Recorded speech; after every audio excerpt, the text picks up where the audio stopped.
Thank you for watching my channel. Kannada ಕಾದಂಬರಿ ಚಾನಲ್ಗೆ ಸ್ವಾಗತ. ಯಾರೆಲ್ಲ ನನ್ನ ಚಾನಲ್ನ ಮೊದಲನೇ ಬಾರಿಗೆ ನೋಡ್ತಾ ಇದ್ದೀರೋ ದಯವಿಟ್ಟು ಸಬ್ಸ್ಕ್ರೈಬ್ ಮಾಡ್ಕೊಳ್ಳಿ, ಹಾಗೆ ಸಪೋರ್ಟ್ ಮಾಡಿ, ಮತ್ತು ವಿಡಿಯೋಗೆ ಒಂದು ಲೈಕ್ ಮಾಡಿ. ಬನ್ನಿ ವಿಡಿಯೋ ಸ್ಟಾರ್ಟ್ ಮಾಡೋಣ.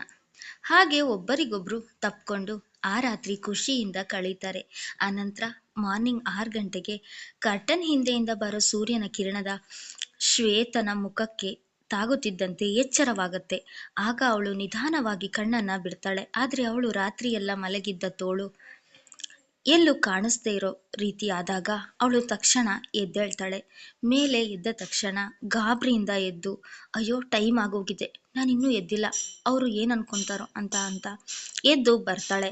ಆಗ ಅರ್ಜುನ್ ಲಿವಿಂಗ್ ರೂಮ್ನಲ್ಲಿ ಪ್ರಾಜೆಕ್ಟ್ಗಳನ್ನು ಸೆಲೆಕ್ಷನ್ ಮಾಡ್ಕೊತ ಇದ್ದಾಗ ಶ್ವೇತಾ ಇನ್ನೂ ಬಂದಿಲ್ಲ ಅಂತ ಕಾಯ್ತಾ ಇರೋ ಆತುರದಲ್ಲಿ ಅವಳು ಎದ್ದು ತಕ್ಷಣ ಗುಡ್ ಮಾರ್ನಿಂಗ್ ಅಂತ ಹೇಳಿದಾಗ, ಓ ವೆರಿ ಗುಡ್ ಮಾರ್ನಿಂಗ್, ಹೊಸ ಡ್ರೆಸ್ಸು ಬಾತ್ರೂಮ್ನಲ್ಲಿ ಇಟ್ಟಿದ್ದೀನಿ, ಹೋಗಿ ಬೇಗ ಡ್ರೆಸ್ ಚೇಂಜ್ ಮಾಡಿಕೊಂಡು ಬಾ, ಸ್ನಾನ ಮಾಡಿಕೊಂಡು ಆಫೀಸ್ಗೆ ಹೋಗಬೇಕು, ಲೇಟ್ ಆಗುತ್ತೆ ಅಂತ ಅರ್ಜುನ್ ಶ್ವೇತಂಗೆ ಕರೀತಾನೆ.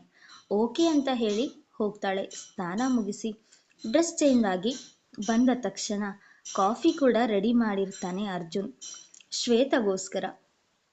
ಕಾಫಿ ಕುಡಿದು ಓಕೆ ರೆಡಿ ಬಾಸ್ ಅಂತ ಹೇಳಿದಾಗ ಅವಳನ್ನು ಹತ್ತಿರಕ್ಕೆ ಎಳೆದುಕೊಂಡು ಬಿಗಿಯಾಗಿ ಹಿಡಿದು, ಬಾಸ್ ಅನ್ನೋದನ್ನ ಬಿಟ್ಟು ನನಗೊಂದು ಹೆಸರಿಡು, ಪ್ರೀತಿಯಿಂದ ಕಿತ್ತಾಡುವಾಗ ಆ ಕಡೆ ಒಬ್ಬರ ಫೋನ್ ಬರೋ ಥರ ಆಗತ್ತೆ.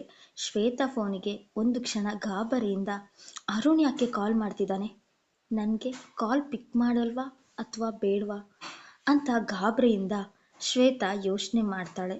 ಅಲ್ಲೇ ನಿಂತ್ಕೊತಾಳೆ. ಕಾಲ್ ಹಾಗೆ ಕಟ್ ಮಾಡಿದ್ಲು. ಕಟ್ ಮಾಡಿ ಆಮೇಲೆ ಕಾಲ್ ಮಾಡ್ತೀನಿ ಅಂತ ಹೇಳಿ, ನಾನು ನಿಮಗೋಸ್ಕರ ಒಂದು ಹೆಸರು ತಯಾರು ಮಾಡಿದ್ದೀನಿ, ಅದು ಹಬಿ ಅಂತ, ಕರೀಲಾ ಅಂತ ಕೇಳಿದಾಗ ಅರ್ಜುನ್ ಮುಖದಲ್ಲಿ ಮುಗುಳು ನಗೆ ಮೂಡುತ್ತೆ. ಓ ಹಬಿನಾ, ತುಂಬ ಚೆನ್ನಾಗಿದೆ, ನನಗೋಕೆ ಅಂತ ಅರ್ಜುನ್ ಆ ಕಡೆಯಿಂದ ಅವನ ಮುಖದಲ್ಲಿ ಸಂತೋಷ ಹಾಗೆ ಎದ್ದು ಕಾಣ್ತಾ ಇತ್ತು. ಹಾಗೆ ಅವರ ನಡುವೆ ಹಿಂದಿನ ದಿನ ಅವರಿಬ್ಬರು ಗಂಡ ಹೆಂಡತಿಯಾಗಿ ಸಂಪೂರ್ಣವಾಗಿ ಒಬ್ಬರಿಗೊಬ್ಬರು ಮನಸ್ಫೂರ್ತಿಯಾಗಿ ಮನದಾಳದ ಮಾತುಗಳನ್ನು ಆಡಿದ್ರು.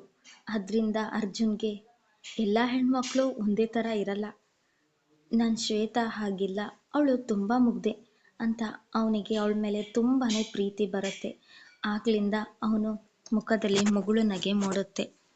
ಒಬ್ರಿಗೊಬ್ರು ಮುಖ ನೋಡ್ಕೊಳ್ತಾ ಆಫೀಸ್ ಕಡೆಗೆ ಹೋಗೋಣ ಅಂತ ಕಾರ್ ಹತ್ತಿ ಹೋಗ್ತಾರೆ.